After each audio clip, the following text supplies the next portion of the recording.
got to study. You can ask my friends, I study constantly. I'm not looking for a job. I'm not working for money. That's why the one book is Rich Dad, Poor Dad. Second book is Cash Flow Quadrant. Third book is Rich Dad's Guide to Investing. I put it all in there. You can read that. Then I created the cash flow board game. And if you play the cash flow board game, the reason it's better than going to school is about a financial statement. You see, my bankers never once asked me what my grades were. My bankers never asked me what college I went to. My banker wants to see my financial statement. My financial statement is my report card. When I grow up, most college professors never grow up. They're little kids yet. I got a PhD. So what happened in 2008, when the markets crashed, I borrowed $300 million.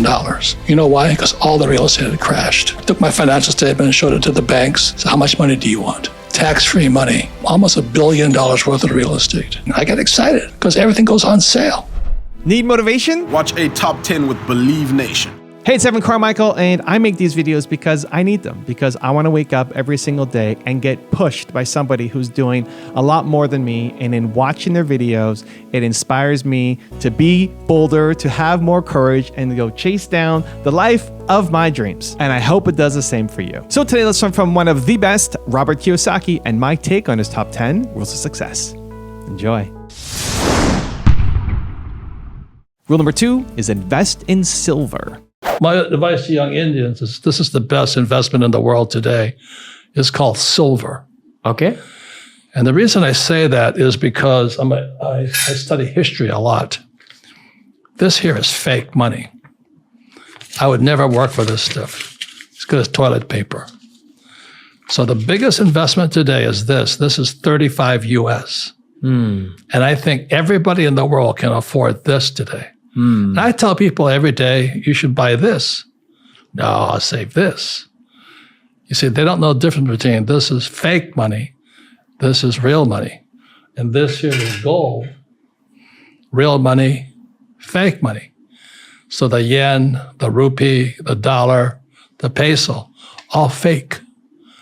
So when I was 9 or 10 years old, I started finding that out. I said, how come they don't teach us money at school? Well, they don't want you to know it's fake. Rule number 3 is be open to change. Are there segments of real estate that are expected to do better or worse in the coming years? You got single family homes, you got multi-units, you got commercial, you got offices, anything like that you would suggest? Well, the reason I like real estate because you can see, touch, and feel it. Yes. Okay. I'm very skeptical of what I call derivative. See, paper is a derivative. Okay. So we have REITs, Real Estate Investment Trust. I don't trust anything paper. I see. A derivative. In silver, it's SLV. It's a ETF. Yes. Gold is GLD. I don't have any of that. I only have what I can see, touch, and feel. So the trouble with real estate is real estate is dependent upon jobs. So with AI coming, bam. So one of the reasons I moved here to Arizona 25 years ago is a little company called Taiwan Semiconductors moved here. So Taiwan Semiconductors has one of the biggest plants not too far from here. So they call, the Silicon Valley in California. Over here in Phoenix, it's called Silicon Desert. So when technology moved to Arizona, I moved too. So it's jobs, but the thing is AI is going to change it all again. I see. So our changes are coming faster and faster and faster. So who should come to these events? People who are looking to change. If you just kind of come and I'm going to tell you buy real estate, I'm not going to do that. I'm going to say it's going to change on you.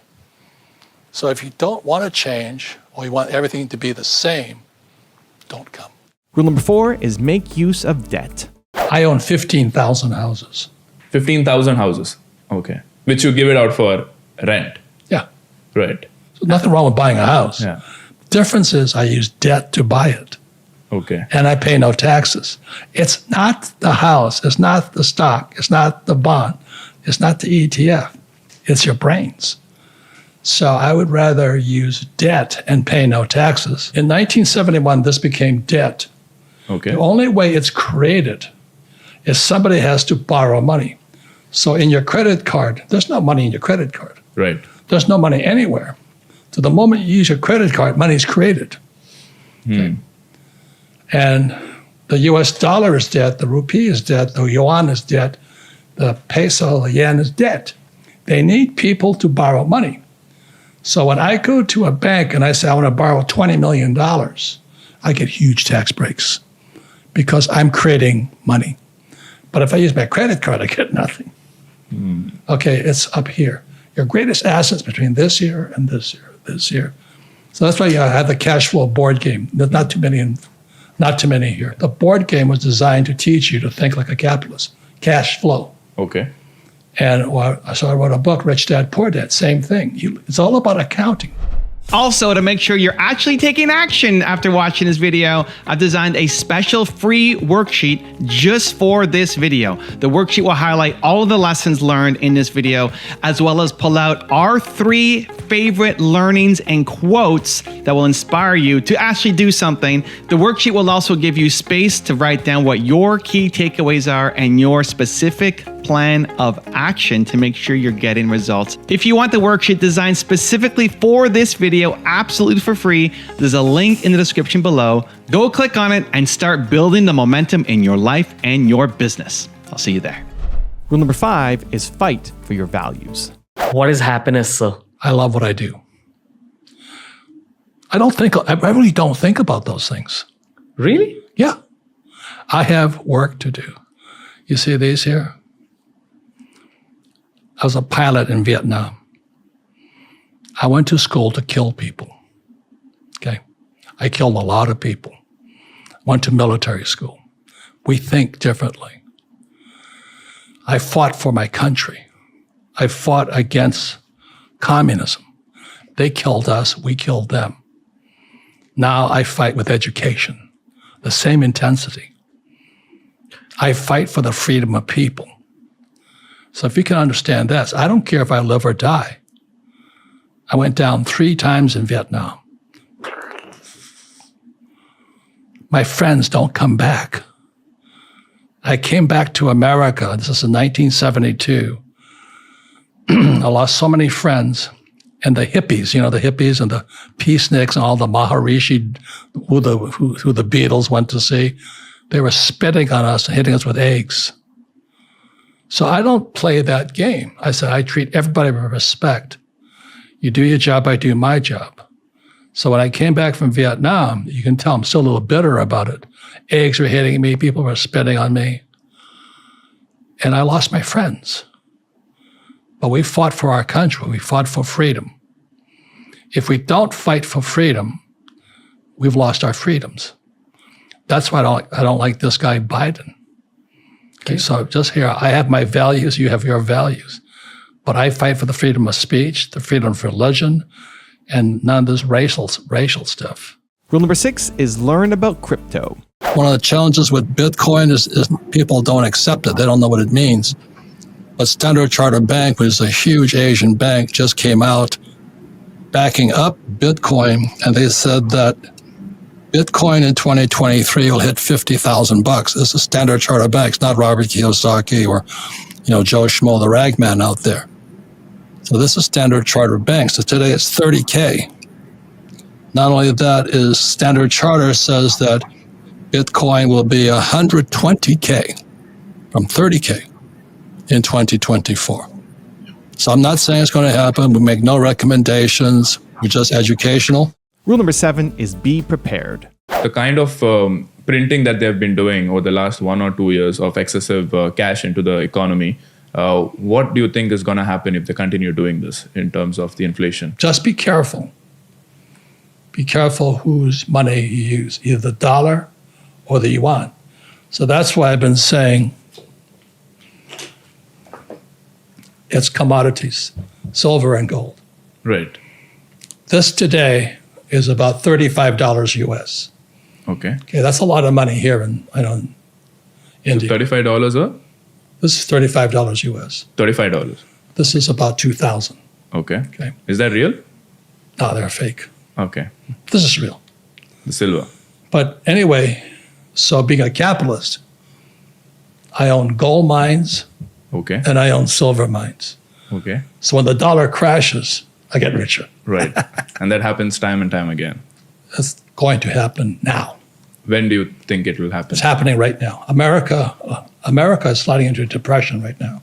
What I said, it's Brazil, Russia, India, China, South Africa. But it's Russia, China versus America right now. It's the biggest battle in history going on today. And the dollar is going to lose. So if you read Rich Dad, Poor Dad, I said, I don't work for money, I work for gold and silver. I do not save dollars. Okay. I use debt to buy real estate. Right. I pay no taxes legally, Yeah. and I save gold and silver. And since I was a little boy, I've been saving so much gold and silver, I now own the richest gold mine in America. Which is? It's called the Trixie, but it's on the New York Stock Exchange. Okay. It's OCD, gold sign. Okay. So I only work for real money, which is gold and silver. Rule number 8 is focus on real assets. I wrote this book here. It's called Fake. And the reason I wrote this book is because it says fake money. Our money is fake. We have fake teachers.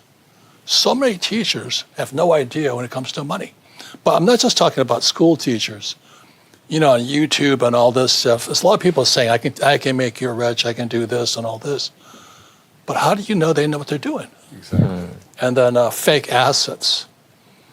So what I'm excited about going to India to talk about is you better know what's real. You have to start knowing what's real. So I love silver, I love gold, I love real estate, I love my businesses and all this. But as you guys know, because Indians are, you guys are the brains of the world. Do you know what I mean? Indians are the brains of the world. But AI is coming. Yes. Yeah. And AI is going to wipe out millions and millions of intellectual workers. So like doctors will lose their jobs. Anybody who's just in their head, teachers will be wiped out. Because AI is going to be the better teacher. I've already seen the technology for that. Right. So this is the biggest change in world history. And we're still teaching kids to go to school and get a job, work hard, save money, and money is fake. And I've never seen such changes. Rule number 9 is keep learning. I only became an entrepreneur because it was the greatest challenge I could take on as far as my personal education, personal development. Yeah.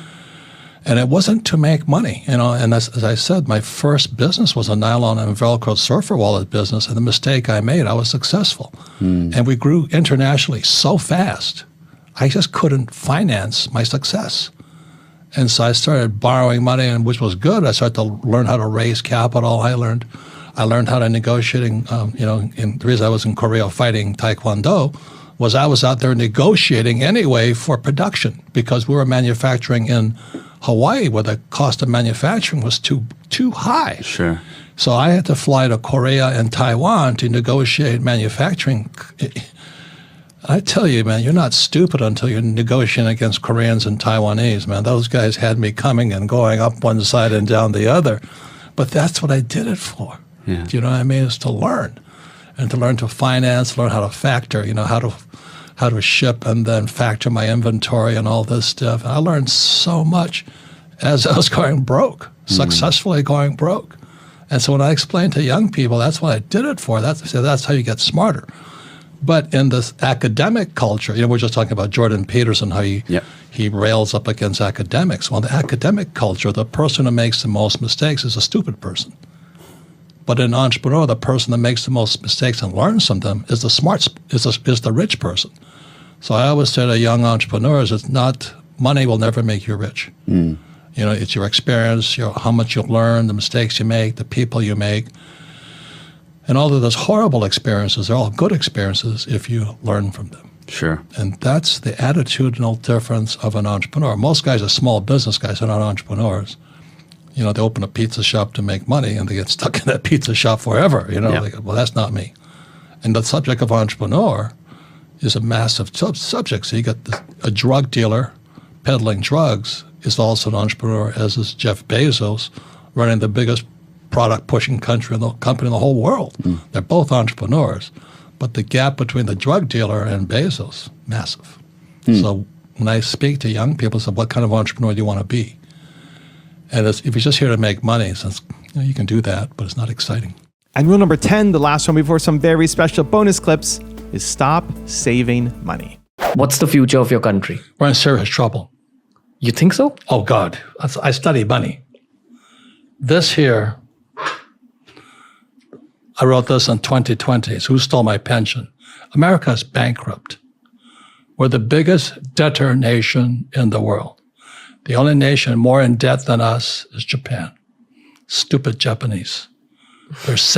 Japanese save this. Per capita, Japanese save the most money. And what happens, capitalists, like Trump and I don't know if you speak the same language, but it's called carry trade. So the Japanese save all their little yen, and they buy dollars, and guys like me borrow their money, and we invest all over the world. Okay. Japanese are savers. That's why Japan's in trouble. They're not investors. India's in trouble because you don't produce enough money, capital. My wife, Kim, always, she says, you can be a lot of things in life. Most important thing to be is be kind. Wow. So I'm working on being kinder, smiling. I listen to like Dennis Prager on how to be happy. Prager, yeah. The way you get happier is to make other people happy first. So it's kind of a therapy. It's a practice, you know what I mean? And then the other guy, the FBI negotiator, Chris something. But he says, smile. Yeah. Is that the guy who Smile. wrote Never Split the Difference? Yeah. Yeah, of course. Great guy. Yeah. You smile with your eyes. So Smize today, is what it's called. Yeah. Well, today I'm reprogramming me because I have the biggest problem I know, biggest opportunity. So I just reprogram my brain to say, smile, make that person feel good first. Don't think about myself. Language of money is you know the definition of the word. So, and the good thing about it is you want to be rich, just speak the language of money. Like if I wanted to go to, let's say, Spain, I would learn Spanish. I'm fourth generation Japanese. I want to go to Japan, I learn Japanese. But when you go to a school system, you learn the language of a school teacher. Go to school, get a job, work hard, save money, pay taxes, get out of debt, and buy a house because it's an asset. But all you have to do is learn the words. So my poor dad called his house an asset. And my rich dad said, your house is a liability. Again, it's just the power of words and language. So the difference between rich people and poor people are words. And words are free. And when I say that, and it naturally it upsets the school teachers who are mostly, they're not bad people. When I was in 1965, I read the Communist Manifesto by Marx. And as I read, I went to military school in New York. And reading the book, I realized, my God, my family's communist. Wow. So they believed in taxes. They believed in, they abolished real estate. Today Klaus Schwab says, you will have nothing and you'll be happy. That's all Communist Manifesto stuff. If you don't have gold, and I mean physical gold or physical silver, you better start doing it now because the U.S. dollar, although Jay is Canadian, he can see sometimes clearer than Americans can how screwed up our dollar is. Yesterday, I panicked. Gold pushed 2,000 US. I don't know what it is in Canadian, in the loonie, but I think next stop is 5,000 for gold. Okay. And it may take another 5 years, but I think this here is a real gold coin. And the first one I ever bought was in 1972. I bought it in Hong Kong, and I paid $50 for this. And today it's $2,000 plus. And this also is a silver coin. This is real silver. I don't like fake money. And that's why this Vancouver Resource Investment Conference is important. Because you come to hear about why, if you don't have gold, physical gold and silver, you should have some now. The other thing we're investing in besides oil, because Kim and I have no stocks or bonds, no ETFs, no funds, except things that we started because we're entrepreneurs and we're venture capitalists is what we are. And so the other thing we invested in is Wagyu Cattle, food. And I go, why Wagyu? Because it's a brand. And the rich will always have money. The poor and middle class will have to eat ground turkey or fake beef. Do you know what I mean? So Kim and I invested in Wagyu Cattle. We actually bought the calves and all that. And because that's food. And people have to eat. You may not like to eat beef. You can eat your fake beef or whatever, fake chicken. But the rich will always order a brand. So there's so many distinctions which education is supposed to give you that makes you smarter no matter what happens in the economy. And that's why we have Rich Dad's World, to get the basic information out there so you can either take control of your own finances or let some college-educated person from Stanford or MIT do it for you. If you have money, you have more power. If you have attractiveness and sex appeal and all that, you have more power. So I think one of the most misunderstood words here is power. And that's why we have Rollo on this program. It's about power. So, and whether you, and I don't know if you want it or you don't want it, but I would say most people want more money. People want to be more attractive, to be more, sexually attractive, or have great relationships and things like this. But also you want more power, the ability to do, because many people today are trapped. And when people lack power, their lives are kind of different. So power is simply the ability to do. And one of the biggest abilities is, can you change an addiction into a good habit? Can you take a bad habit into a good habit? So for example, ever since meeting Rollo and the gang, I was able to break my habit of overeating. I overeat every time I'm under stress. What do I need to do? I need to eat. And thanks to Dr. Nicole Shrednicki, an ultra-healthy human, the encouragement of Rich and Rollo, I've been able to get my body back down to Marine Corps weight. And I'm 74. So I have the body of a 25-year-old now when I was in the Marine Corps. But I had to get over the addiction of eating. That was tough. Thank God I didn't drink that much or smoke. But that's power. First word I had to learn at the academy, mission. Mission is spiritual. What's your mission? And my mission has always been to serve people. Most people, all they give a is making money and screwing people.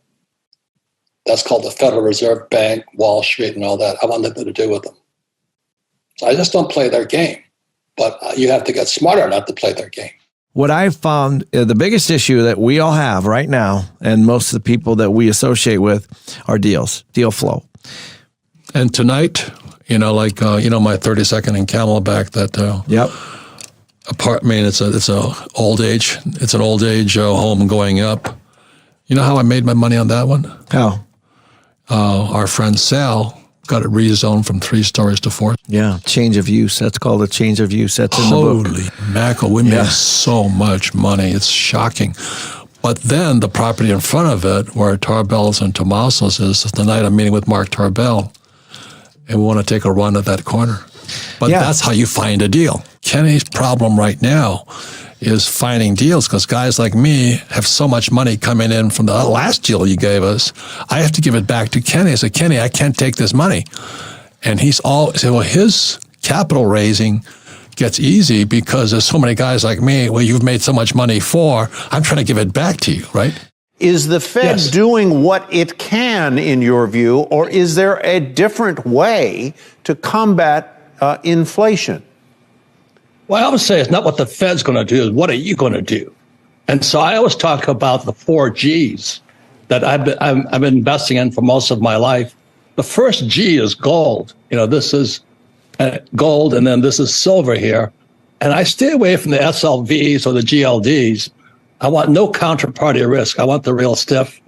The other thing I'm investing is ground. I own apartment houses. I'm glad I'm not in office buildings or commercial real estate. And then gasoline. Gasoline, the greenies hate the thing, but that's how we fly our planes and stuff like this. And then the last one is food. I invest in cattle and food. So I just stay in things that as inflation goes up, gold goes up, real estate goes up, gasoline goes up, and food goes up. So I invest with the inflation, not against it. This is what Rich Dad, Poor Dad was about. It's called a financial statement. They don't teach you this in school. This is income, expense, assets, liabilities. And the mistake here is that my poor dad was always on the high-paying job, and this was my rich dad, assets. Assets put money in your pocket whether you work or not. So this is what Kim and I, we had businesses, we had real estate, we had no paper, no stocks, bonds, mutual funds, or ETFs, and we had a lot of gold and silver. Today we have Bitcoin. So that's all it is. I wish I could say it was harder than that, but for $25 today, you can buy a silver coin and you're in the game. You're in the asset column. Bitcoin's a little bit more expensive, but you can chunk it down with Satoshis.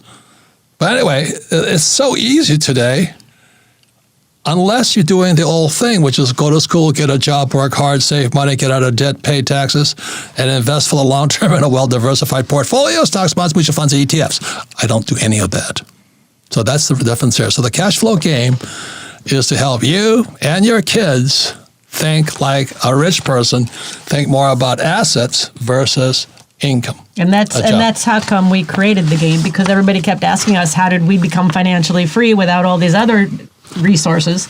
And so we thought, instead of talking about it, let's put it in a game. We love games. Let's make it fun. Let's make it entertaining. And so people actually are learning. They don't even know they're learning. They're learning while they're having fun. And they can have, and the kids don't want to kick their parents' butts anyway, because the reason is kids don't have brake pads on their brains. Their parents, when they play cash flow, the brake pads are smoking, man. They're brake. You can't do that. It's so risky. You see all the behavior come out. Oh my gosh, all those thoughts, all of that. So that's what we're talking about, the cash flow board game. But more important, we're talking about why the games are important teachers. As again, we have 4 intelligence: mental, emotional, physical, and spiritual. That's like you want to learn to play the game of golf. You have to have all 4, right, Kim? That's right. Basketball, the same thing, right, Andy? Yeah. You can't can you read a book and play golf? No. No. And if you're afraid of making mistakes, can you learn to play golf? Make mistakes every hole. The reason there's Rich Dad World is my rich dad was my coach. I mean, he slapped me around the place, yelled at me, called me stupid. He was tough. But Rich Dad's World about it, not that they're mean, but people like me needed a coach. And the other reason Kim and I created the cash flow board game is the way my rich dad taught me about money was playing Monopoly. And as Maria Montessori says, or the Montessori school system says, what the hand does, the mind remembers. So if you're just getting words, it goes in left ear, comes out right ear. And so you have the cash flow board game, you actually have to do something. So you have Rich Dad's World. I mean, I had a coach, Kim and I had a fantastic coach Frank Crary. The reason Kim and I now own partners in one of the biggest, richest gold mines in the world is because of Frank. We had great coaches. If you want to be an entrepreneur, you've got to study with Chris Voss. I mean, the number one skill of an entrepreneur is communication. You can call it negotiation, you can call it sales, you can call it whatever you want. But as my friend Blair Singer says to me all the time, he says, sales equals income. And when I find somebody who can't sell, it's their income is low or vice versa. But more than that, we interviewed Chris years ago when his first book came out, Never Split the Difference. And I hate to say I didn't read the book, but I will read the book now. I'll admit that. And all I remembered from that, which a lot of people remember from Chris, was the midnight DJ, voice and all that. So I was practicing that. It didn't work. But what really worked, Chris, I'm going to surprise Kim on this because, about 3 or 4 years ago, Kim says, I'm out of here. I don't want to be married to you anymore. And I went, ¿Qué pasa? What did I do wrong? You know, what did I do wrong? Then I was listening to you discuss my friend Donald, the Trump, and he's a really good friend of ours. But what you said about him, it just hit me right between the eyes. I was going, holy mackerel, Donald plays win-lose. You know, he has to win. He wins at all cost. And I was going, oh my God. And then what, this is not your words, but I paraphrase the same, but if you play win-lose, pretty soon people stop playing. And then that's exactly it. Yeah, and that's my way of saying with Kim, you know, we're talking before the show came on, I went to military school. I mean, day one, we're screamed at. There was no compassion. Then I joined the Marine Corps, and I learned to adapt to that behavior. Do you know that you talk to everybody like a Marine? So for 35 years, I talked to Kim like a Marine. And one day she said, I've had enough. So when I was listening to one of your podcasts, I went, oh my God. So I want to thank you because what your technology is more than sales, it's more than negotiations. You have the key to world peace. If we could learn to speak with kindness and humanity and support.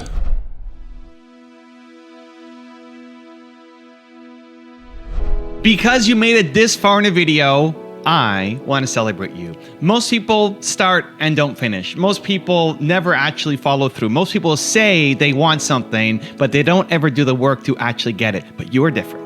You are special. Believe Nation, you made it here all the way to the end, and I love you. So as a special celebration, if you put a hashtag believe down in the comments below on this video, I will showcase you and celebrate you somewhere on the screen in a future video because you are awesome. For 10 more amazing rules from Grant Cardone, check the video right there next to me. I think you'll love it.